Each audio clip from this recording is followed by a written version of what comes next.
I've chosen these two paintings because they are from Giverny, a place that I really do love.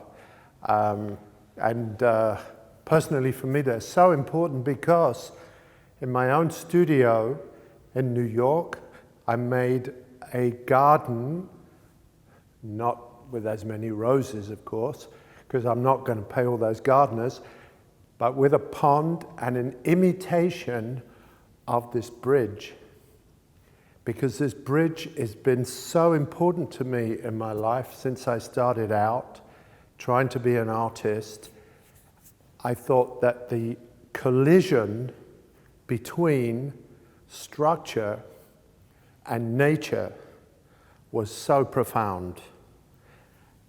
The battle between the two, between architecture or our imposition of ourselves and nature. And of course, in the case of Monet, who was really a land artist before the 60s, when all the people were land artists, he was cultivating and transforming nature to his own will. So therefore, it's quite consistent that the bridge would be influenced by Japan, which is, of course, the ultimate manipulator of nature, the tamer of nature.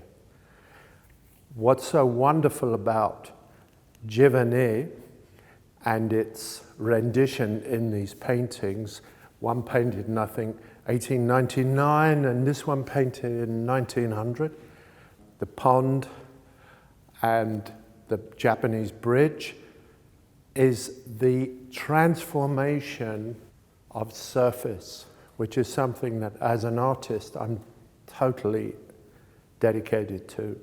What he's doing here is making the surface of nature metamorphosized into something like a magic carpet with a structure across it, which gives you perfect symmetry and perfect harmony, particularly in this painting, the one that was painted in 1899.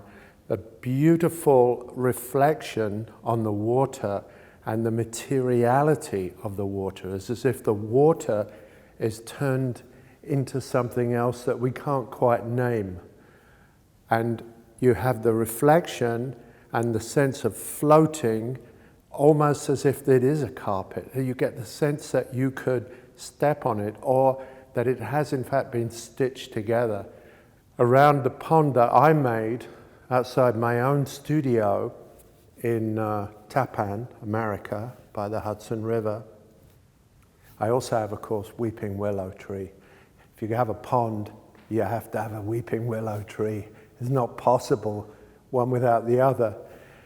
And this one, of course, is saturated in one color, green. It's very, very difficult to do, to make green come alive by insistently using shades of green without it falling into pure tonalism.